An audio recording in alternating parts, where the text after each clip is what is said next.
Hi everybody, Jim Glay here from Crash Boom Band, and today the drum we're going to feature is the Leedy and Ludwig New Era Broadway snare drum. We should go back a little bit and give you some history about the Leedy and Ludwig company. Leedy drums are owned by Con Music. They also bought the Ludwig name from William F. Ludwig. There were tough times in the 30s. Depression really caused a lot of problems for many businessmen. Con took the Leedy and Ludwig name and put it together and came up with the Leedy and Ludwig Drum Company.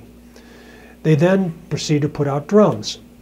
And this is a fine example of one of those drums. It is a 4x14 Leedy and Ludwig snare drum. It's a 4-inch shell, as you can see. And like Ludwig drums of the time, the inner shell was sprayed with a white sealant. You'll find this on Ludwig drums, you'll find it on Leedy drums, you also find it on Camco drums. Those are the three companies that use this white sealant.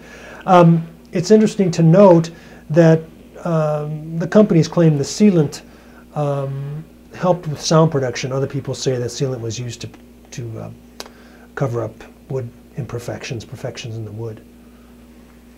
In any case, this is a very rare drum. It has 16 of these what are known as beaver tail lugs. They're offset. This is known as a Pioneer snare. And it has this double-flanged hoop. It's a stick shredder hoop. These drums have kind of fallen through the crack in the vintage marketplace.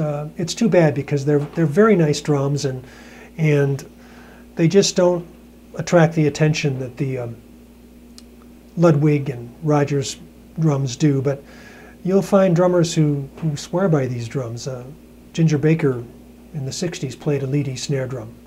The hoops on these these Leedy hoops were state-of-the-art hoops for the time. They're very solid stick shredder hoops. Also, what's interesting about this drum, it has the original Leedy and Ludwig snare wires, which is very unusual. You very rarely see that. And there's a slight bed cut in the shell, which leads to the head a little bit being wrinkled here, even though no matter how hard you tighten it, you see a little bit of wrinkle because there's a slight snare bed cut into the shell. If closely you can see it. In any case, let's give this drum a whirl. It's a really nice piece, and in the right musical setting, it would be just perfect.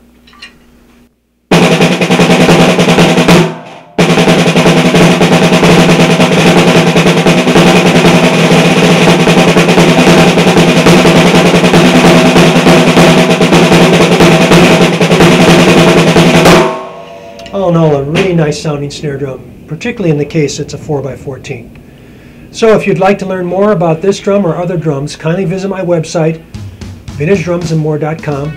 Until then, keep swinging.